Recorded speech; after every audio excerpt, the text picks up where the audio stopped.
Hello students, आज हम लोग मेटलर्जी का लेक्चर नंबर 3 शुरू करने जा रहे हैं। आपको याद है कि लेक्चर नंबर 1 में मैंने पूरी मेटलर्जी का एक इंट्रोडक्शन दिया था कि ओर्स क्या होते हैं, मिनरल्स क्या होते हैं, इस पे बातचीत की थी।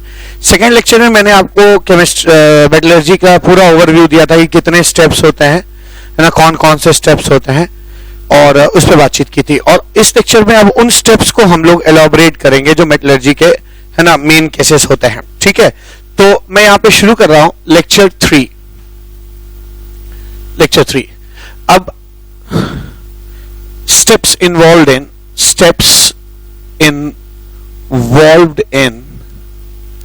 इन मेटलर्जी में कौन कौन से स्टेप्स इन्वॉल्व है, ये यहां पे हम लोग पढ़ने जा रहे हैं।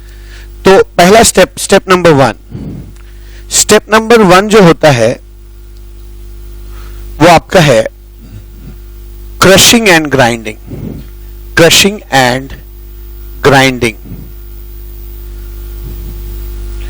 क्रशिंग और ग्राइंडिंग की जहां तक बात है तो याद रखिए, जैसे ही आप ओर जो है एक्सट्रैक्ट करके लाते हैं, ठीक है, उस ओर को आप जॉ क्रशर्स में क्रश करते हैं और पाउडर करने के लिए आप बॉल मिल या स्टैंप मिल इस्तेमाल करते हैं। ठीक है, तो बस ये बात आपको, ये अक्सर पूछा जो जाएगा क्वेश्चन एग्जाम्स में, कंपटीशन में, ये पूछा जाएगा कि क्रशिंग किससे होती है, या है ना, पाउडरिंग करने का या ग्राइंडिंग करने के लिए कौन सी मशीन यूज होती है। दोनों चीज आप याद रखिए। क्या फर्स्ट चीज क्या इसमें, crushing of ore is done by jaw crushers. इस मशीन का नाम जॉ क्रशर्स है। ठीक है, तो इससे होता है। और दूसरी पॉइंट जो यहां पे है वो ये है कि, है ना, the ore is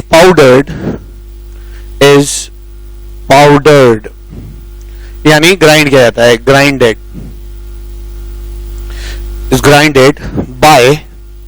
by ball mills और स्टैंप मिल्स।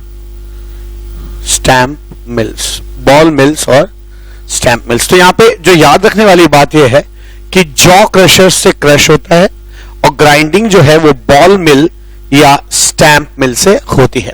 ठीक है, ये दो बातें आपको याद रखनी है। ठीक, आगे क्या, ये स्टेप नंबर 1 हो गया।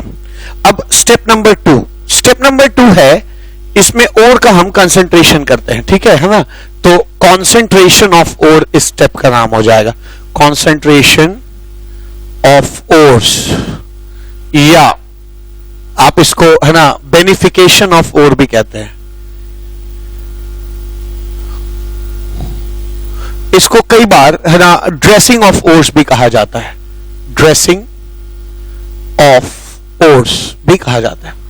अब ये जो है कॉन्सेंट्रेशन ऑफ ओर्स या बेनिफिकेशन ऑफ ओर्स या ड्रेसिंग ऑफ ओर्स जो है, ये दो तरीके से होता है। एक मेथड जो है फिजिकल मेथड होगा, ठीक है, एक मेथड जो है वो फिजिकल मेथड होगा, और जो दूसरा मेथड है वो आपका केमिकल मेथड कहलाता है। ठीक है, केमिकल मेथड कहलाता है। तो ये दो मेथड्स हो जाएंगे। अब ध्यान दीजिएगा, इन दो मेथड्स में, फिजिकल मेथड्स में खुद 3 मेथड्स होते हैं। ठीक है, पहला मेथड है ग्रेविटेशनल सेपरेशन,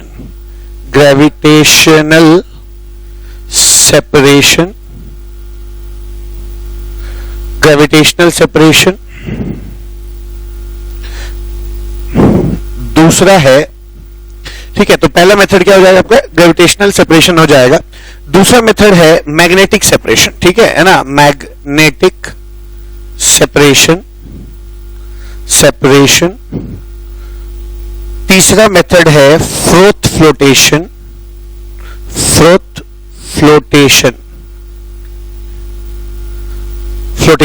ठीक है, और इसी तरह केमिकल मेथड भी होता है। केमिकल मेथड जो है उसमें पहली चीज होती है लीचिंग, एक ही मेथड है इसका, लीचिंग। तो आज हमारा इस जो लेक्चर है इसका एजेंडा भी यही है कि हम इन चारों मेथड्स को डिटेल में पढ़ें। ठीक है, तो आइए पहला फिजिकल मेथड से शुरुआत करते हैं और ग्रेविटेशनल सेपरेशन समझते हैं कि होता क्या है। ठीक है, तो पहली चीज क्या, First thing is physical method of beneficiation of ores. Physical method में सबसे पहली चीज आ जाएगी gravitational separation. Gravitational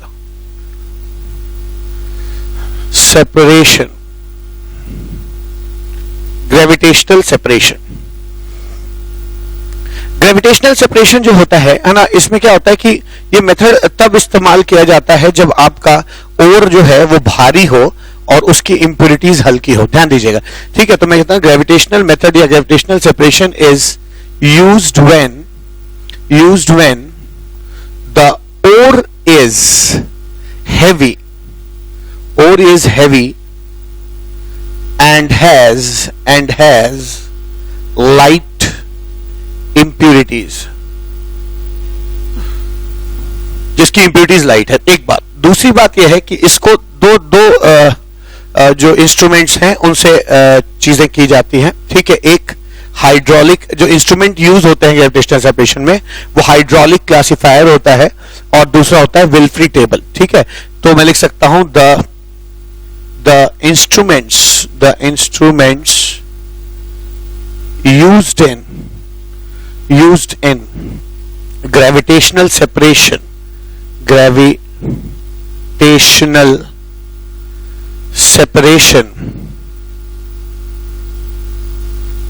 are hydraulic classifier and Wilfley table, ठीक है. तो ये अक्सर पूछा जाता है, याद रखिएगा, इन दोनों नाम को आपको याद रखना है. विल्फ्री टेबल कहा जाता है, ठीक है. तो हाइड्रोलिक क्लासिफायर और विल्फ्री टेबल जो है दो चीजें हैं, है ना, जिनसे हम ग्रेविटेशनल सेपरेशन करते हैं, ठीक है. ग्रेविटेशनल सेपरेशन करते हैं. तो आइए एक एक चीज देखते हैं. पहले हाइड्रोलिक क्लासिफायर समझते हैं, ठीक है. तो हाइड्रोलिक क्लासिफायर क्या होता है, इसको समझा जाए. हाइड्रोलिक क्लासिफायर एक इंस्ट्रूमेंट है, एक मशीन है ना, जो इस तरह की होती है कि इसमें ऊपर से ओर डालने के लिए एक व्यवस्था होती है और यहां पर पानी इकट्ठा किया जाता है, वाटर इकट्ठा होता है और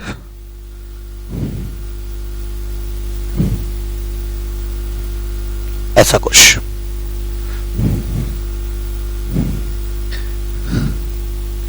ये डायग्राम है उसका, और इसमें एक छोटा सा पाइप से वाटर इंजेक्ट किया जाता है.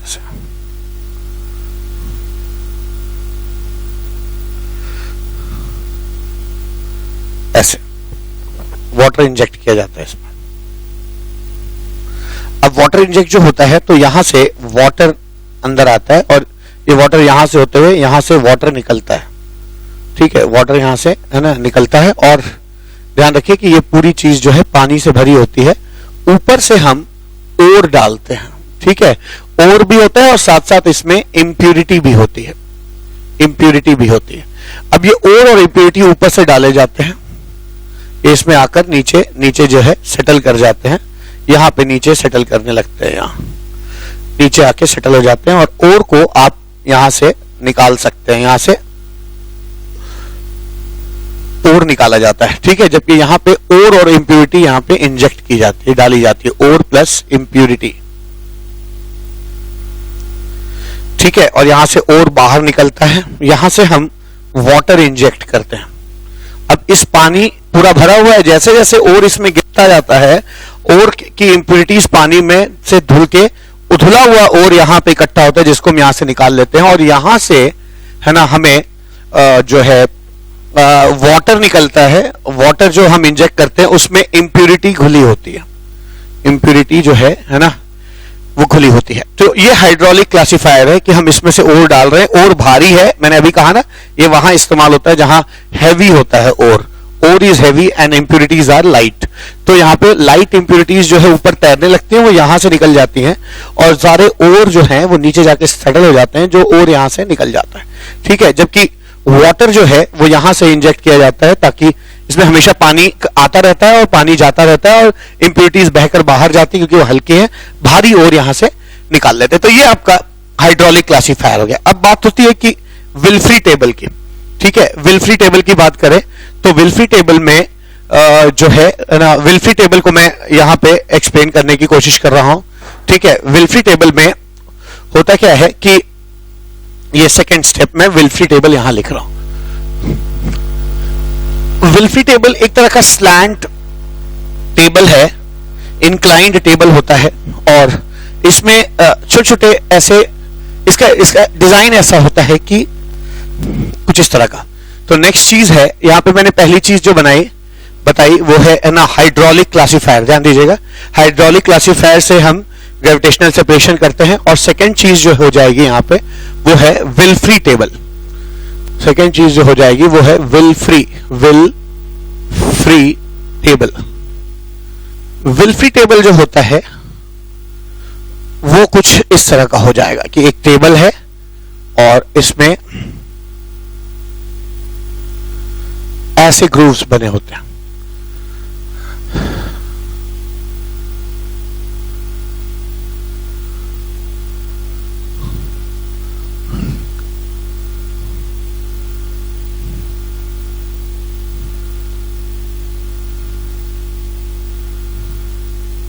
ऐसे बनाया था। अब क्या करते हैं आप, ओर को ऊपर से डालते हैं। यहां से ओर डाला जाता है और इस पे गिरता जाता है, और यहां पर जो है, यहां से जो और एक्स्ट्रा जाते हैं वो यहां फंस जाते हैं, और एक्स्ट्रा होते हैं यहां फंस जाते हैं, और एक्स्ट्रा होते हैं तो यहां और जो है इकट्ठा होते जाते हैं इन ग्रूव्स में। और यहां पर हम करते क्या है, एक टैप लगा देते हैं। ठीक है, यहां पे एक टैप लगा दिया जाता है।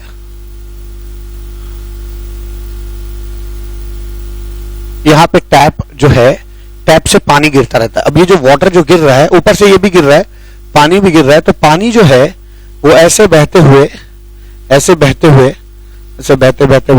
और यहां पर आकर किसी है ना रिजर्वायर में इकट्ठा होता है। इस पानी को आप दोबारा इस्तेमाल कर सकते हैं। ठीक है, तो होता क्या है, लगातार वाटर जो है वो मूव करने की वजह से, और तो फंसे हुए हैं लेकिन वो धुलते जा रहे हैं, और सारा जो वाटर है वो यहां इकट्ठा हो रहा है। इस वाटर में वाटर और साथ में इंप्यूरिटी होती है, और यहां पर और जो है आपके फंसे जाते हैं जो कि साफ हो गए। तो मैंने यहां पे आपको ग्रेविटेशनल सेपरेशन में फिजिकल मेथड में पहला मेथड ग्रेविटेशनल सेपरेशन समझा दिया। आइए समझते हैं मैग्नेटिक सेपरेशन किसे कहते हैं।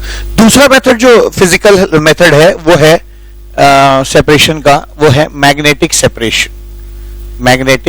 सेपरेशन। अब मैग्नेटिक सेपरेशन का क्या प्रिंसिपल है, इसको समझा जाए। मैग्नेटिक सेपरेशन का क्या प्रिंसिपल है? मैग्नेटिक सेपरेशन का जो प्रिंसिपल है वो ये है कि मैग्नेटिक सेपरेशन वहां होता है जहां पर और या इंप्योरिटीज में से कोई एक चीज मैग्नेटिक हो जाए। ठीक है, जैसे दो केसेस बनते हैं इसमें। पहला केस क्या है कि और मैग्नेटिक हो और इंप्योरिटी नॉन मैग्नेटिक हो। ठीक है, नॉन मैग्नेटिक हो, जैसे और मैग्नेटिक और होता है क्रोमाइट और। अब क्रोमाइट और क्या होता है, FeO.Cr2O3।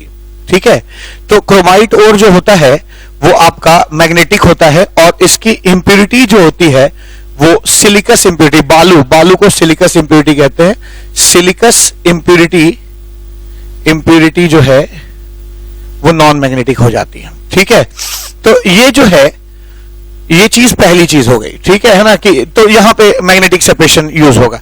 या वाइस वर्सा हो जाए, वाइस वर्सा मतलब ऑपोजिट हो जाए। मतलब क्या, और जो है, ध्यान देखिएगा यहां पे और मैग्नेटिक है क्रोमाइट, और सिलिकस इंप्योरिटी जो है नॉन मैग्नेटिक, या और नॉन मैग्नेटिक हो जाए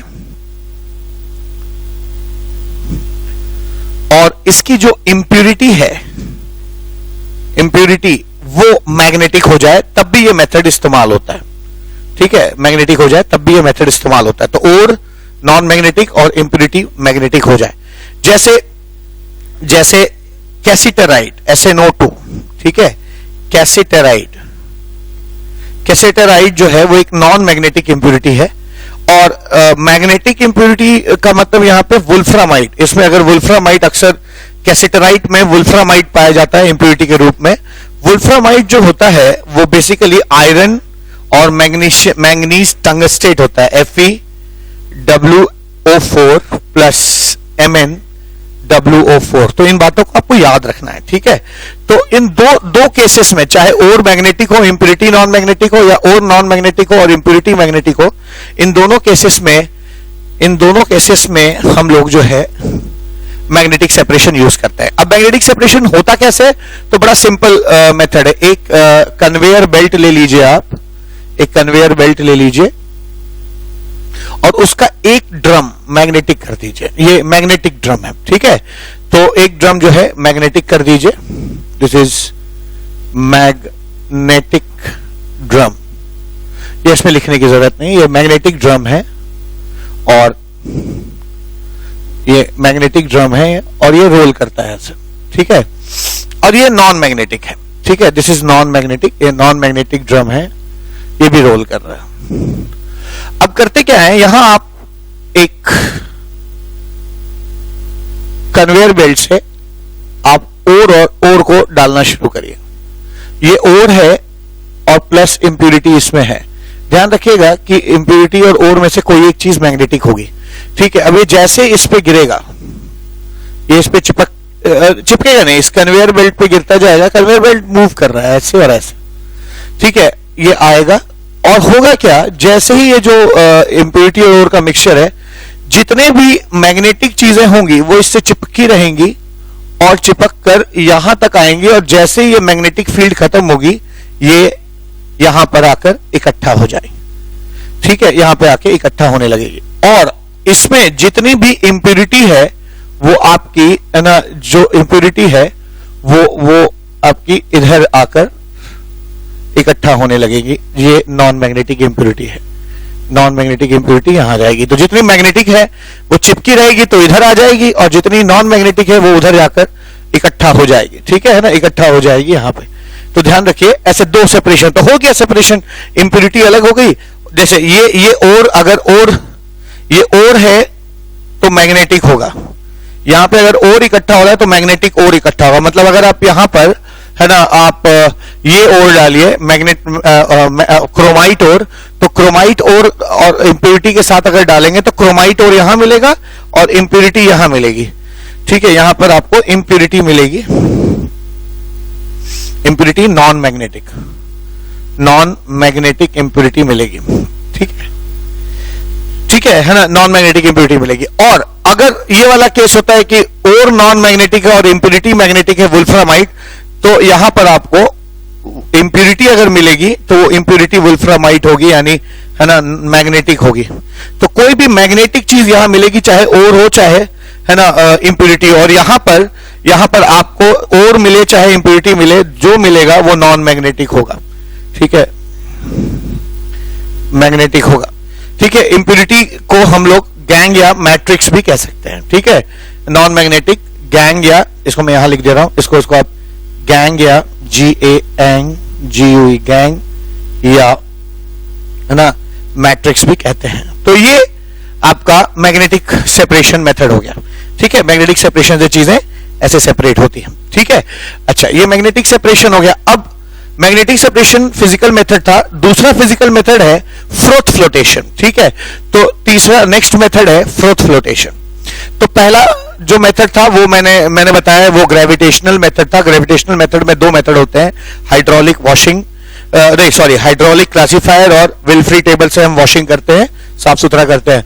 दूसरा मैग्नेटिक सेपरेशन होता है। मैग्नेटिक सेपरेशन में हम लोग ऐसे ओर को लेते हैं जिसमें ओर मैग्नेटिक हो और इंप्योरिटी नॉन मैग्नेटिक हो, या वाइस वर्सा हो, वो चीज हम यहाँ पे एम्प्लॉय करते हैं, ठीक है, ठीक है ना। और जो है तीसरा मेथड हो जाएगा फ्रोथ फ्लोटेशन। फ्रोथ फ्लोटेशन, ध्यान रखिएगा कि यहां पर भी जो इंप्योरिटी है उसको आप गैंग और मैट्रिक्स कह सकते हैं, गैंग और मैट्रिक्स भी कहा जा सकता है। नाउ फ्रोथ फ्लोटेशन, अब याद रखिए फ्रोथ फ्लोटेशन जो है वो एक स्पेशल मेथड है जो तब यूज होता है है ना, वहां यूज होता है। इसका प्रिंसिपल क्या है, जैसे यहां प्रिंसिपल था कि कोई एक चीज यहां पे मैग्नेटिक होनी चाहिए, ये यहां का प्रिंसिपल था बेसिकली, इस प्रिंसिपल पे ये मेथड काम करता है।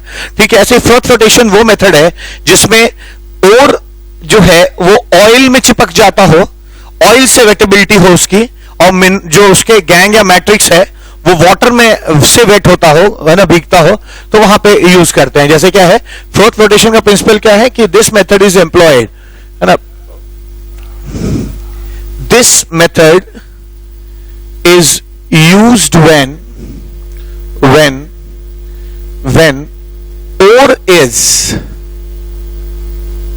wetted by oil and gang particles are wetted by water. Particle are wetted by water. पानी से वेट होते हैं। ठीक है, ये होता है ना। आमतौर पे इसको सल्फाइड ओर्स के लिए इस्तेमाल करते हैं। ठीक है, आमतौर पे इसको सल्फाइड ओर के लिए इस्तेमाल करता है। Generally this method is employed for sulfide ores। ठीक है, फॉर एग्जाम्पल जिंक ब्लेंड हो गया, ZnS हो गया, या CuS हो गया, या PbS हो गया, एक्सेट्रा। ठीक है, इन लोगों के लिए इस्तेमाल होता है।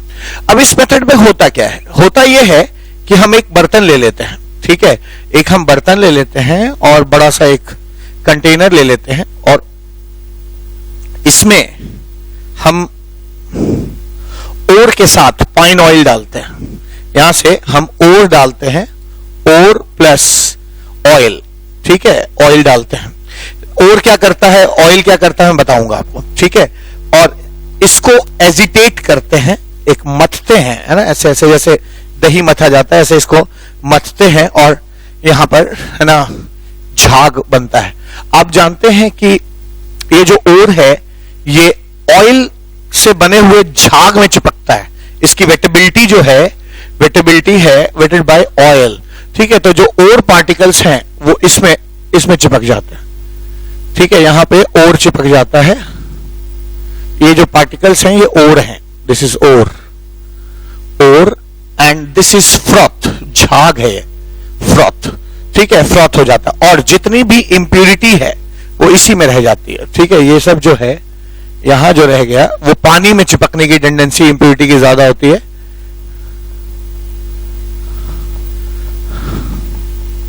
ऐसा पानी में चिपकने, ये चीज जो है वो इंप्यूरिटी है, इंप्यूरिटी है। ठीक है ना, इंप्यूरिटी होती है। तो अब होता क्या है, ये ऑयल जो है वो कई चीजें हो सकते हैं, जैसे ज़ैंथेनेट्स हो सकते हैं, ज़ैंथेनेट्स हो सकते हैं, या पाइन ऑयल हो सकता है, या, है ना, फैटी एसिड हो सकता है, एसिड हो सकता है। जबकि इस फ्रोथ को स्टेबलाइज करने के लिए हम इसमें फ्रोथ स्टेबलाइजर भी डालते हैं। फ्रोथ स्टेबलाइजर जो है एनिलीन या क्रेसॉल होते हैं, उनको मैं लिखाऊंगा आपको। ठीक है, बताऊंगा आपको। ठीक है, तो जो है फ्रोथ स्टेबलाइजर्स यूज होते हैं, और ये जो फ्रोथ बनाने के काम आता है, ये झाग बनाने के काम आते हैं लोग, इनको हम लोग कलेक्टर्स कहते हैं। कलेक्टर्स कहा जाता है। ठीक है, तो मैं इस बात को थोड़ा सा लिखना चाहता हूं, मैं इसको शब्द देना चाहता हूं। मैं जो मेन पॉइंट्स हैं फ्रोथ फ्लोटेशन के, उनको आइए हम लोग यहां पे लिख लेते हैं तो ज्यादा बेहतर रहेगा। फ्रोथ फ्लोटेशन में पहली चीज क्या हमने सीखी, हमने सीखी कि यही चीज सीखी कि ये मेथड जो है कब यूज होता है ना, और क्या प्रिंसिपल है और कब यूज होता है। दूसरी चीज, इस मेथड में जो अगली चीज सीखने लायक है वो है, थर्ड चीज जो सीखने लायक है, ठीक है, वो है कि, है ना, इसमें हम फ्रोथ बनाने के लिए कलेक्टर्स डालते हैं, जो नेट्स होते हैं, या फैटी एसिड्स होते हैं, या फिर आपके जो है ना, पाइन ऑयल होती है। ये मिनरल, ये झाग बनाते हैं, और जो भी ओर है उसको चिपकाने की अपने साथ टेंडेंसी रखते हैं, वेटेबिलिटी इंक्रीज कर देते हैं, है ना, मिनरल की पाइन ऑयल में। ठीक है, तो मैं यहां पे लिखना चाहता हूं, collectors are collectors are oils which create froth, collectors are oils which create froth and increase the wettability of mineral ore है ना in oil, ठीक है, ऑयल में चिपकने की टेंडेंसी को बढ़ा देते हैं, ठीक है। अच्छा, और दूसरी चीज क्या है कि नेक्स्ट चीज क्या है, चौथी चीज, ये जो फ्रॉथ बनता है आपका, ठीक है, ये जो फ्रॉथ बनता है, ये झाग बनता है, ये बहुत स्टेबलाइज नहीं होता। झाग आप जानते हैं, आपने कई बचपन में खेलते वक्त झाग वाग बनाए होंगे, है ना, सर्फ या है ना डिटर्जेंट के झाग बनते होंगे, तो वो बहुत देर स्टेबल नहीं रहते, धीरे धीरे खत्म हो जाते। तो ये झाग स्टेबल रहे, इसके लिए हम लोग क्रेसॉल्स या है ना एनिलीन डालते हैं, ठीक है। तो क्रेसॉल यहां पे मैंने लिखा नहीं है, तो यहां पे इसमें जो है ध्यान रखिएगा कि ओर होता है, कलेक्टर होता है, ज्यादा अच्छा होगा कि कलेक्टर लिखूं और साथ साथ स्टेबिलाईजर लिखना चाहिए यहां पे। स्टेबिलाईजर जो है वो क्रेसॉल या एनिलीन होते हैं, ठीक है। तो मैं यहां पे लिख सकता हूं कि क्रेसॉल और aniline are used as froth stabilizers,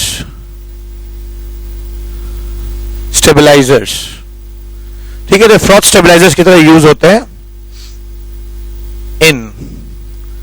in the mixture of क्रेसॉल and aniline are added as froth stabilizer in the mixture of ore and collector to stabilize the froth.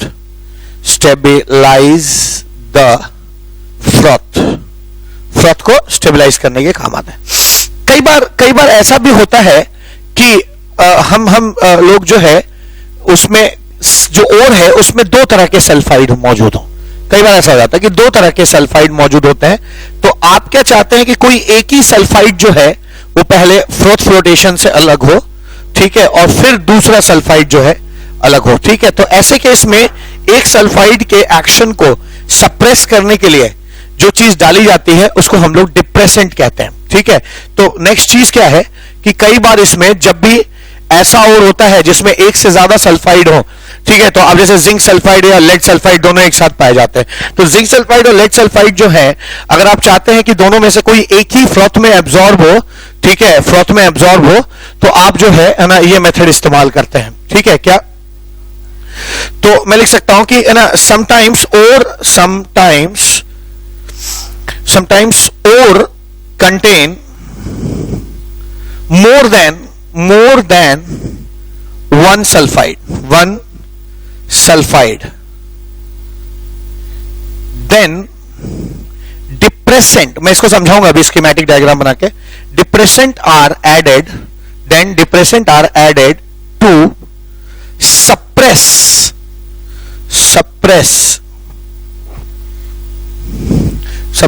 the wettability, they suppress the wettability of any one sulfide, ठीक है। किसी एक sulphide की wettability को कम करने के लिए है ना हम ये इस्तेमाल करते हैं, ठीक है, is used to suppress the wettability of any one sulphide, है ना। अब इसका क्या एग्जांपल हो जाएगा, for example NaCN acts as depressant for zinc sulphide. कैसे, मैं समझाता हूं। मान लीजिए आपके पास एक ओर है जिसमें है ना PbS और ZnS दोनों हैं, ठीक है, दोनों मौजूद हैं। आप क्या करेंगे, आप फ्लोटेशन करते समय इसमें NaCN डाल दीजिए। NaCN एक्ट्स एज डिप्रेसेंट, ठीक है। डिप्रेसेंट करता क्या है, वो PbS से रिएक्ट नहीं करेगा, पर NaCN जिंक सल्फाइड से रिएक्ट करके है ना एक कॉम्प्लेक्स बना देगा जो उसमें घुल जाएगा। तो क्या बन जाएगा, यहां ZnCN होल 4 2-, ठीक है ना, ऐसा हो जाएगा। तो ये चीज हो जाएगा। अब इसको आप फ्रोथ फ्लोटेशन से सेपरेट कर लेते हैं, सेपरेट। अब ये जो है वो डिसॉल्व कर जाएगा, ठीक है, डिसॉल्व कर गया। तो ये जब डिसॉल्व करेगा, तो जैसे यहां पे है ना, अगर आप जिंक सल्फाइड और लेड सल्फाइड लेते हैं, अगर NaCN आपने डाला है, तो जब आप इसे मथेंगे तो जिंक सल्फाइड तो इसमें घुल जाएगा और PbS यहां फ्रॉथ में मौजूद रहेगा, ठीक है, फ्रॉथ में मौजूद रहेगा। तो PbS जो है is separated by froth flotation, ठीक है, ये हो गया, सेपरेट कर गया। अब आपने क्या किया, इसको लिया, अब इसमें आप, ठीक है, अब इसमें आप कॉपर सल्फेट डाल दीजिए। कॉपर सल्फेट जैसी चीज को हम लोग एक्टिवेटर कहते हैं। एक्टिवेटर क्या करता है, वापस से जिंक ओर को इसमें से निकाल बाहर करेगा, ठीक है। तो अगर आप कॉपर सल्फेट यूज करते हैं, ठीक है, तो कॉपर सल्फेट एक्टिवेटर की तरह काम करता है। और करता क्या है, ये जो डिसॉल्व्ड जिंक सल्फाइड है, इससे वापस जिंक सल्फाइड निकल आता है और साथ में कॉपर ये कॉम्प्लेक्स बना देता है, CN होल 4 2-, ठीक है ना, कॉपर ये बना देता है। अब होता क्या है, ये डिसॉल्व कर गया और जिंक सल्फाइड प्रेसिपिटेट कर जाएगा। आप फिर से इसको फ्रोथ फ्लोटेशन करते हैं, फ्रोथ फ्लोटेशन करते हैं और जिंक सल्फाइड जो है वो सेपरेट हो जाता है, is separated by froth flotation, ठीक है, फ्रोथ फ्लोटेशन से सेपरेट हो जाता है। तो ध्यान दीजिएगा, ये पूरा मेथड जो है वो आपका फ्रोथ फ्लोटेशन कहलाता है। इसके बारे में मैंने सब बता दिया। कॉपर सल्फेट इसमें एक्टिवेटर के रोल में, है ना, एक्ट करता है। एक्टिवेटर उसे कहते हैं जो डिसॉल्व्ड मिनरल में अगर आप उस एक्टिवेटर को डालेंगे तो डिसॉल्व्ड मिनरल जो है के साथ वो जो पहले से कॉम्प्लेक्स बना उसके साथ ये कॉम्प्लेक्स बना देगा, और जो मिनरल था वो सेपरेट कर जाए, उस चीज को हम लोग, है ना, एक्टिवेटर कहते हैं। सच पूछिए तो डिप्रेसेंट और एक्टिवेटर का काम ऑपोजिट है। एक्टिवेटर क्या करता है कि किसी चीज को घोल देता है और दूसरी चीज को फ्रोथ फ्लोटेशन से सेपरेट होने में मदद करता है, और एक्टिवेटर क्या करता है, घुली हुई चीज को बाहर निकाल देता है, उसको हम लोग एक्टिवेटर कहते हैं। तो यहां पे मैंने आपको फिजिकल मेथड सारे समझा दिए, ग्रेविटेशनल मेथड समझाया मैंने, और आपको मैग्नेटिक सेपरेशन समझाया, और यहां पे हम लोगों ने फ्रोथ फ्लोटेशन देखा है। तो आज इस लेक्चर में इतना ही। मैंने फिजिकल मेथड्स पे काफी बातचीत की, आपको समझ में आया होगा। मिलते हैं अगले लेक्चर में, बात करते हैं केमिकल मेथड्स की से कैसे ओर का सेपरेशन, ओर का बेनिफिकेशन करते हैं, ड्रेसिंग करते हैं। केमिकल मेथड को मैंने इस लेक्चर में इसलिए इंक्लूड नहीं किया क्योंकि केमिकल मेथड काफी लंबा मेथड है, जिससे लेक्चर थोड़ा लंबा हो जाता है, इसलिए मैंने उसको अगले लेक्चर के लिए पोस्टपोन कर दिया। ठीक है, तो आज इस लेक्चर में इतना ही। Thank you so much, have a nice day.